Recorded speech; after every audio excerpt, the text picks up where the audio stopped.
Did this video to a couple of different groups of people that don't normally follow me around on YouTube, so this may be the first time that you're meeting me. I have for sure struggled with my own mental health over the last couple of years. I work as a paramedic. I've been going through infertility treatments. We've had a couple of losses. It's been a rough couple of years. And 2020 was a train wreck. So, and I know I'm not alone in that feeling. Not only for like myself as a healthcare worker, not only for myself as like somebody going through fertility treatments that have been canceled because you can't get anywhere anymore. But also just in general with people being locked down and lots of people being unemployed, and just, it's been a rough go. So I wanted to pop online, being that it's the 1st of January and it's a brand new year, and I haven't seen a lot of like 2021 is going to be my year posts. I think because everyone knows like this isn't over yet and it's going to be a bit. But I think the only goal for me that matters in 2021 is making sure that I'm taking care of my mental health and making sure that I talk about it with everybody I can get a hold of. It is super important right now to take care of your own mental health. There are people that have never struggled with their mental health until 2020 and are really starting to notice that their own mental health is being deeply affected by being locked in your house, by not being able to have the group of people you usually talk to, by losing all of the sort of skill sets you may not have even realized were like coping skills. And I really wanted to talk about it. So do me a favor, once you log on, if you want to comment down below and let me know where you're from, just so I can kind of figure out like how far this video is reached, just because it's interesting for me and I'm a little weird. And I like to know. I'm in Canada. That is a massive amount of snow that's in behind me. You might be able to see it. It's a little cold out. It's just below freezing. So, you know. But I want to know where you guys are from too, just because it's kind of interesting for me, and I'm a little bit nerdy. So a couple of years ago, I really started to struggle with mental health, and it took sort of like a last bail argument with my husband for me to finally go get treatment. I'm going to post up a video about that entire ordeal and like what led to it and how it ended up and how I got treatment for it in a separate video, just because I don't want to kind of focus on it for this one. What I do want to focus on is making sure that you're taking care of your own mental health. And you have two sort of basic coping skills is what I've learned. You have your short-term coping skills, and then you have long-term coping skills. Short-term coping skills are skills that you use because you've had a rough day. It could be a rough day at your work. It could be a rough day at home. It could be a rough day just because you've been locked in. You're starting to go a little stir crazy. Some days we just have rough days for no reason. You just kind of wake up on the wrong side of the bed and everything is foul from there on out. It happens. And then your long-term coping skills are things that you do on a regular basis, whether it's weekly, monthly, yearly, sometimes even daily for some people, that allow you to keep yourself in sort of a good mental health space. And those are actually the coping skills that people don't realize are coping skills until you lose them. And a lot of people have noticed with losing those coping skills that their mental health is starting to crash over the last year, which is what's prompted this video. I think with it being a brand new year and the 1st of January, that setting up your goal to make sure you're taking an active thought process to taking care of your mental health is a good idea. And that's what I'm going to do. That's it's my only goal for this year, is just to make sure that I'm taking care of my mental health and that I'm talking with you guys and making sure that you're also taking care of your own mental health. So yeah. So if you want to pop on and let me know where you're from, that'd be kind of awesome. Let me know if you also work in my emergency services family, because they link this into a couple of groups like that. And we'll kind of see how it goes. So for short-term coping skills, things that I do on a rough day. Sometimes my rough days are just everybody else's rough days. I've been locked in the house for too long. I had a fight with my husband, disagreement with a friend. Sometimes it's even just the crap when you scroll through Facebook. There's just so much negative stuff. And then because I work as a paramedic, sometimes my bad days are really rough. And in ways that I didn't expect to be bad when I got into paramedicine. You know, you're always warned about the bad calls and the bad trauma calls and kids that are sick and that kind of thing is awful. And you sort of like you knew that sort of going in, but you don't understand how awful it is when somebody just like berates you for the job that you do, or somebody actually comes on scene and causes a problem that isn't your patient, has nothing to do with your scene. And there's some wild stuff that happens in my job sometimes. So if I've had a rough day, regardless of what the cause is, I have a few like super go-tos for me.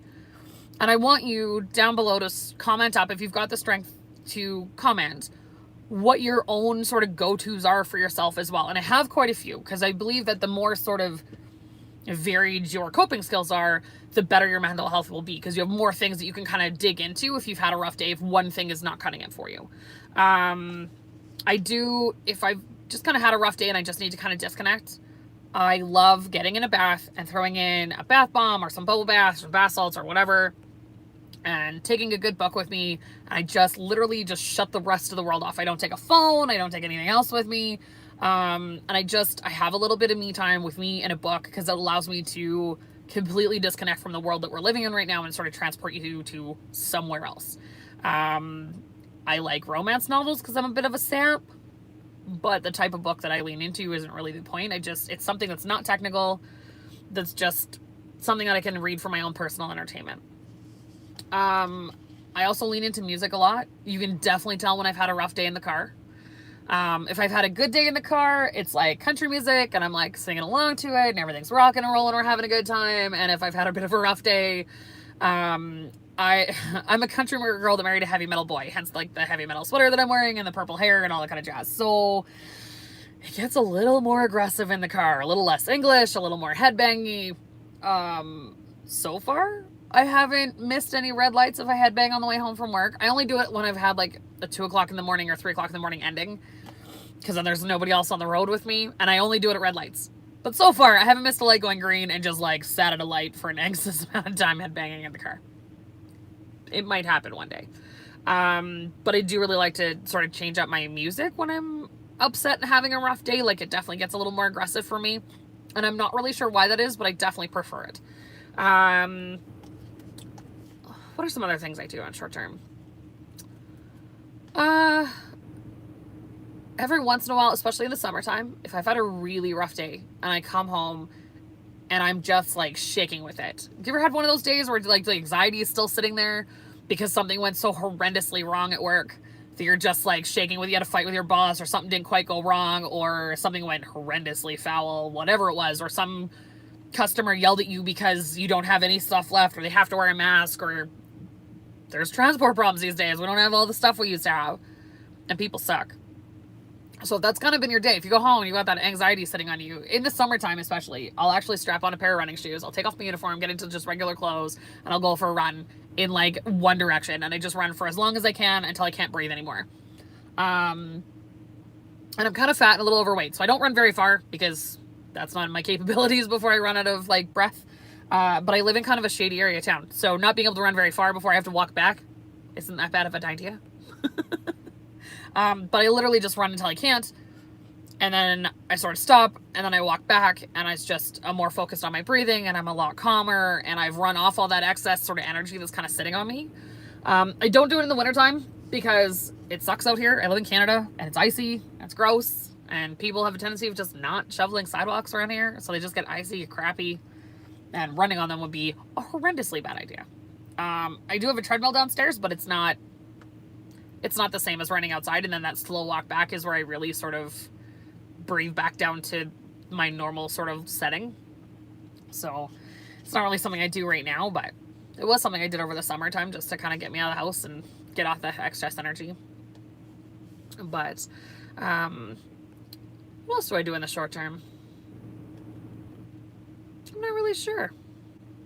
I think that might be it for short term. I might have to kind of dig into that. Let me know what you guys do for short term. What do you do when you've had a rough day and you go home and you just need to off-put it? Oh, I also have some people I phone.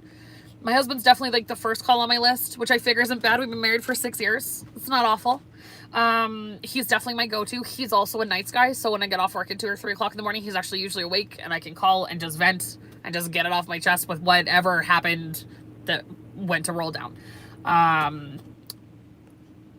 I also have my sister that I vent to sometimes, because sometimes I need to vent about my husband. And you can't vent about your husband to your husband that you're really upset about that. So it's not very often, but at least she's sort of like my backup person I call even if I've talked to my husband and I just didn't get it all off my chest and I'm just sort of still angry about whatever happened.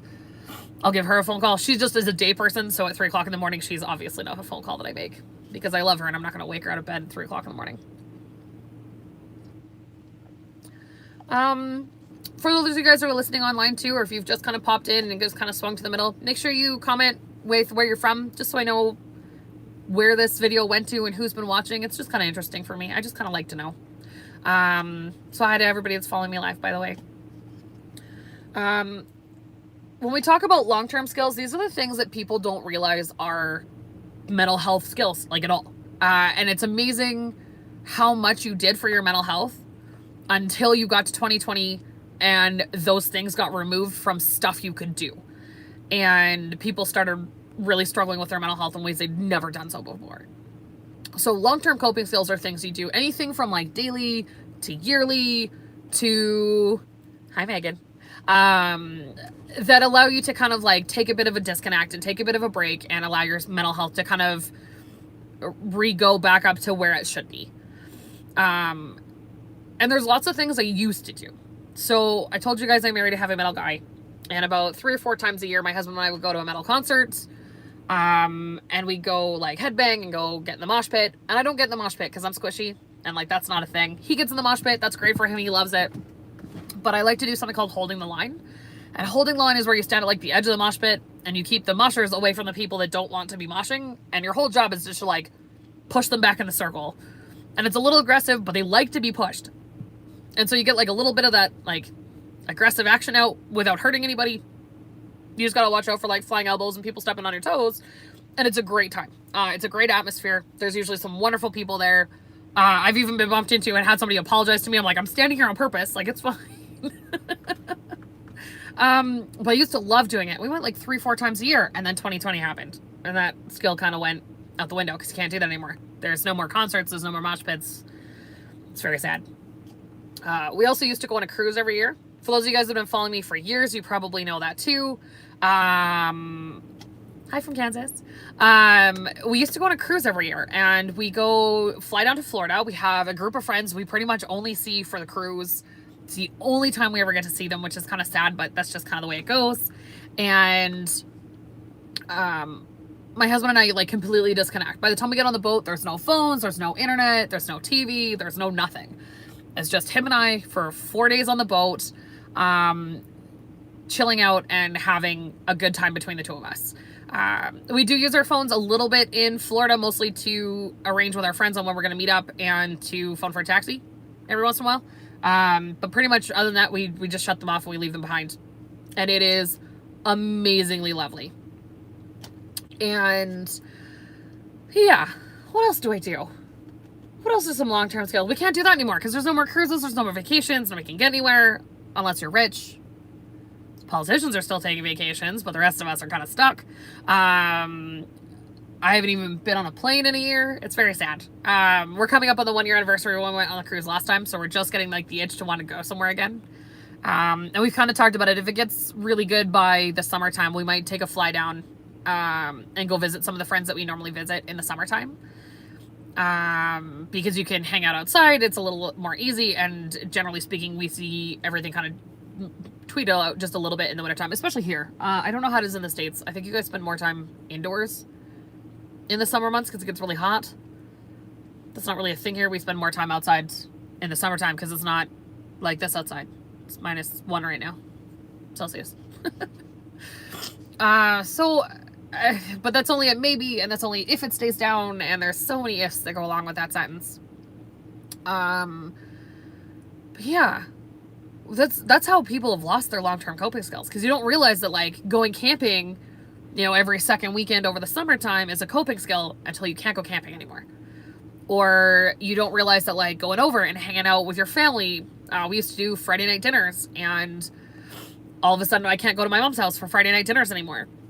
There's a little bit of an exemption for myself and for my sister because my mom's a widow. She lives alone, so she's allowed 2 people to go visit her while still following the rules, so we can still kind of go hang out, but it's definitely not the same. Like, we used to have my brother and his family over, and there used to be neighbors and stuff involved, and we used to hang out and have a good laugh, and but that's gone. So what I want you to do and what I want you to focus on for 2021 is figuring out how to get new coping skills back that are allowed by the rules, that don't involve big groups of people or large crowds, that kind of thing, that can allow you to get some mental health care back for you. And I want you to comment down below on things that you have learned to do over 2020 so that other people that are looking for ideas have somewhere to go and have some ideas.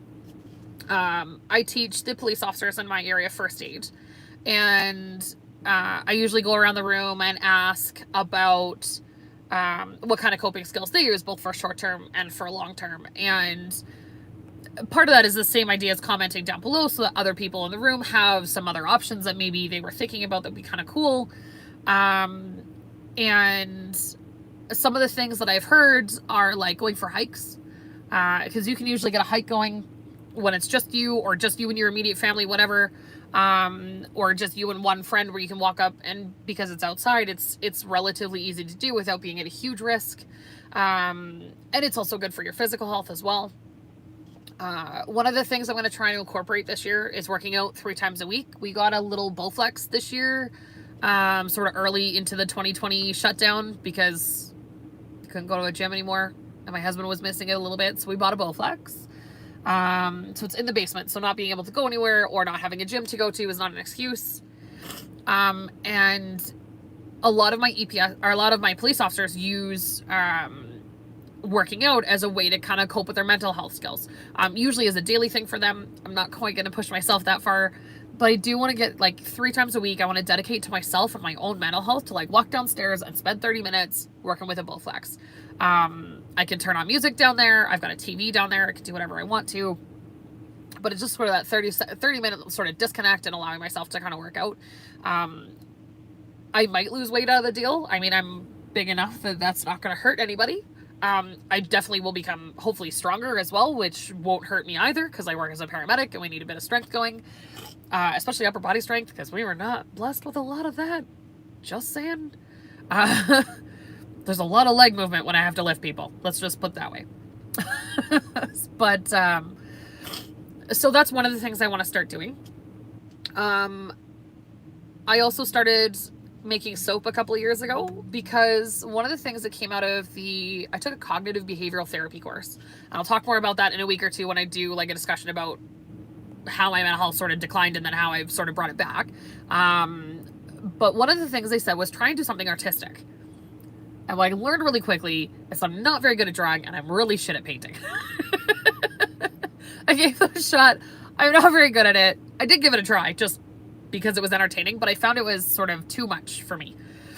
And then I'd been making bath bombs, because if you have a bath bomb habit like I do, where on rough days, sometimes even just because it's Thursday and I feel like taking a bath, I like to throw a bath bomb or bubble bath or that kind of stuff into the bath water. And if you have a bath bomb addiction, you either need to find local people close to you that make bath bombs for a lot cheaper than places like Lush sell them, or you need to start making them yourself, which is what I started doing. And I started off-selling to kind of support our fertility journey, so everything kind of fed into the other. And then when I started struggling with my mental health, they started saying do something that's artistic. I'd already sort of had the bath bombs kind of nailed down, but it does allow me a little bit of artistic stuff. I don't know if anybody saw. If you want to follow me on Instagram, by the way, it's getting_prognant, PRAGUENANT. I forgot to link it down below today because I'm an idiot, but I will put it down there as soon as we get offline today. And I made a bath bomb the other day that's like bubblegum scented. And it was the first time I would ever use something called an embed. And an embed is where you put another color block inside of the bath bomb. So it was like hot pink, and then about halfway through the bath it started shooting off blue. And I put some pictures up on my Instagram account because it was super fun and a lot of fun to play with, and I giggled hysterically the entire time it worked because I wasn't holding a lot of hope. Let's face it, first round experimentation, never usually a good shot, but it worked out pretty good and I was pretty proud of myself. But I really that's when I started getting into soap. I'd been watching a soap maker online, and just because she was positive, she's always full of positive energy, and I was like, yeah, that's kind of fun. And I'd been watching the videos. My husband actually was the first one who said, why don't you try making it? I hummed and hawed over it a while, and he actually like pushed me into it. He's like, no, really, give it a try. And I did. And it allows me to be artistic, but with science, because it's just a lot of mixing stuff. So you mix lye water with oils. There's some safety stuff involved, obviously, because it's lye powder, and it can be dangerous if you're not careful with it. And then you gotta mix it around, and it smells nice in my house. You gotta mix it with different colors. I make whatever I want because it's for me. I do sometimes sell the bars off because I don't need 10 bars of soap. And I like to make one like once a month, and it makes about 9 or 10 bars per go. So like I can't use this all. But I get into like an I don't know kind of mood, and I want to make this scent today, so we just make this one. And my husband is for sure in on how much money I spend on that. When I go to make an order for something that I actually need, he sits down with me, because if we spend over $150 from the company down in Calgary, which is close to where I live, and I like supporting locals, so that's also really nice. They're about as local as I can get. They're about a 3-hour drive from me. And they have, like, if you spend $150, you get free shipping. And usually by the time I need something, I've spent about $100, give or take. So we're like, well, it's $38 worth of shipping, so I might as well spend $50 and get $38 worth of shipping back. So, yay. So he comes and sits down, and we pick out different scents and other colors that we don't have yet. And he is for sure a bad influence. And then I promptly forget about what I order. So I don't know if you guys have ever watched, but sometimes I come in here, either in my car or in my bathroom, and I'll open up a box for you guys because I've forgotten what I've ordered already. I usually know like the one thing I went online to go order, and then I promptly forget about all the other stuff I put in the order. So I don't know what scents are coming in. I don't remember what colors I ordered. I only put in like 3 or 4 orders a year. So it's not like I'm over ordering anything, but it's a lot of fun. And I'm a little weird with it. So I don't know if you guys ever want to see that process, but there's the girl that I was watching was Royalty Soaps, and she's hysterical to watch, and she's super upbeat all the time. She's from down in Texas, so but yeah. What else do I do? I've kind of lost a bunch of my things too. I do like to read fairly regularly, usually at night for about a half an hour, just to kind of like slow my body down a little bit. I like coming online and talking to you guys. It's been kind of a lifesaver for me over this infertility journey to be able to like come on here and kind of offload some of the stress and some of the anger and some of the sadness that's been going on. And then my girlfriend, who's actually on here, Danny, just posted out that I do cross stitch. I've been working for 2.5 years on a cross stitch for my mother, and I just finished it in time for Christmas. I sat down till like 2 o'clock in the morning to get it finished one night. But because I was so close. And I finally made it. I gave it to her for Christmas. I told her it should be ready by early January, maybe late January. I lied. It was a little white lie. And I gave it to her. She was super excited about it. And I came home after Christmas, and I sat down, and I realized I don't have anything to do anymore in the living room, because that was always my go-to. If I'm just chilling out watching TV, I'll just pull up the cross stitch and start cross stitching. And now I don't have one. So I bought a fairly extensive project. It's going to be, I think it's 2 feet across and 1.5 feet tall.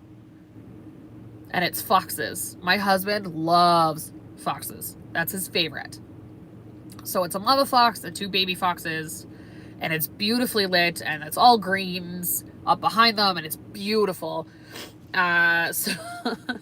So I bought that for him. He knew, like, he was in on it.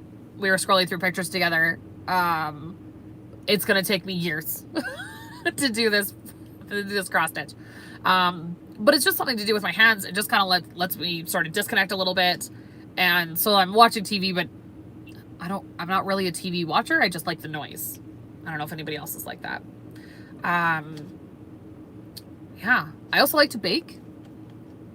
Baking's kind of gone down a little bit because I need other people to offload the baking onto. Because while I love making cupcakes, you can't make one cupcake.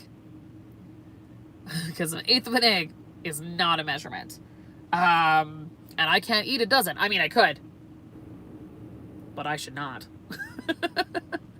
But these days with sort of the health regulations, they don't want anybody doing like communal foods either. So you can't really like make them and then bring them in for anybody to eat, which is really sad, which is what I used to do.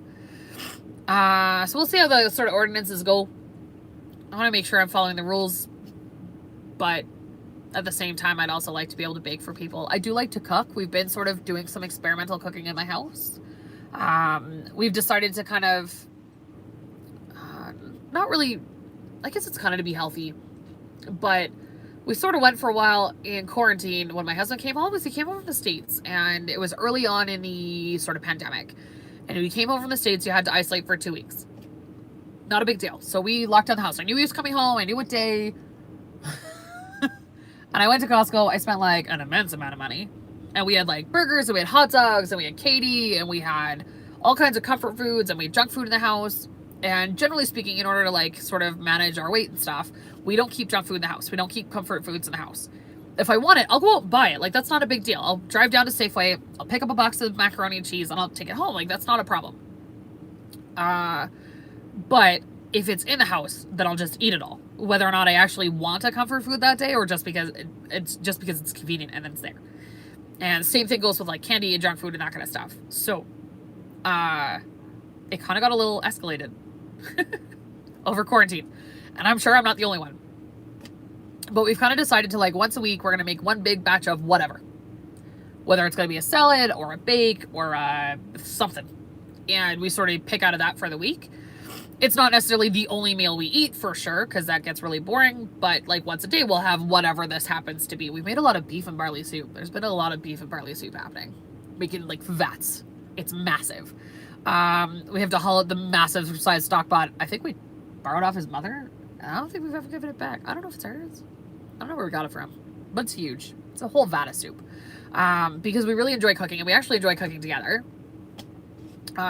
So that's something else we've been kind of doing. Is it's kind of fun to go through and pick out a recipe, and then that's what we make that week and kind of pick out of that. So it allows us to cook together, but we're not making anything that's wildly unhealthy most of the time either. So it's not so bad. But again, what you do for your own mental health doesn't matter. It's that you're doing it. So if you can take anything away from 2020, it's that coping skills matter. And that while coping skills may change because we're in the middle of something that nobody saw coming, and in something that we couldn't foresee as individuals, you need to make sure that you're changing up your coping skills and adding to them and doing something that's new. So whatever it happens to be, make a plan for it and start to stick to that. Whether you're going to pick up drawing or pick up painting or go for hikes, or making sure that you are sticking to your camping schedule, even though it's not the same experience as it used to be. Making sure that you're going hunting or fishing or whatever it is that makes you feel good and kind of allows your mental health to relax a little bit. Whether it's taking baths with some bubble bath in it, whether it's reading a good book, whether it's sort of immersing yourself in a new craft. Whatever it happens to be, make sure you're taking care of your mental health. If you need to change up your plan because your old plans don't work with what's happening in the world, make a new plan. Do you know what they say, right? If you don't have a plan B, you ain't got a plan. So start working on your plan B, and hopefully when the world goes back to normal, your plan A's will be all there ready and waiting for you, and we can kind of go back to it. A little bit of a side note for anybody that might be following me that is sort of emergency services based. If you're thinking about painting, sorry about the sniffling nose, by the way. It's a side effect of medication. I promise I don't have Rona. I would not be in my car and out in public if I did. But do you guys remember who Bob Ross is? Like the old 1980s guy with the big hair and the fuzzy afro and all that kind of stuff. So Bob Ross, what a lot of people don't know is Bob Ross was actually a decorated war veteran. He fought in Korea, and he started painting on the front lines to sort of self-treat his own mental health issues way back before we had a term like PTSD or depression or anything like that. The only real term we had was like shell shock, and you had to be really messed up to be diagnosed with shell shock. Like they were non-functioning human beings at that point. And a lot of his paintings are of like mountains and winterscapes because he was posted in Alaska. And I don't know if you knew that. So when he says things like, I'm going to put a happy little tree right there, that's exactly what he means. He's painting himself in a little bit of happiness. And my sister and her husband actually do like Bob Ross paint nights, and usually a couple times a year they put Bob Ross on the TV. It used to be on Netflix, but you can still find him on YouTube. They started out with like a couple of bucks worth of dollar store paint supplies. It's escalated quickly with like 40% off coupons for Michael's for sure. As they've discovered they really enjoy it. And usually a couple times a year, they'll pop open a bottle of wine, they pop Bob Ross on, and they kind of just like shut the phones off and do a little bit of a painting between the two of them. And Bob Ross is super soothing to listen to. He also understands what it is to have a mental health struggle that may be different than what you're struggling with, but that's neither here nor there. It's that he understands the struggle. And it allows you to do something that's creative that might also give you an outlet for your own mental health. And so if it's something you want to look into, there it is. There's another option for you. And yeah, I just want to make sure that we're kind of checking in and that you're taking care of yourself in 2021 as we kind of move forward from this pandemic. Hopefully by the end of the year, this is going to be over. Mostly. Hopefully. We can all sit here and cross our fingers. But until then, stay safe, stay healthy, and make sure that you're including your mental health in your definition of healthy. But I'm going to let you guys go. Make sure you comment down below with where you're from, just because I want to know. And comment down below with some coping skills that you use as well, just so that other people can see them and maybe sort of incorporate that into their own mental health care as well. So I'm going to let you guys go. You guys have a wonderful day and Happy New Year. Happy holidays. I hope everybody had a good Christmas, good holidays. Happy Hanukkah's over. But I hope that was great for you as well. Whatever you happen to celebrate and whatever denomination you happen to celebrate it in, I hope it was good. I hope, even though it was smaller and different than it used to be, that you still enjoyed it. And I'll talk to you guys next week. Okay, bye.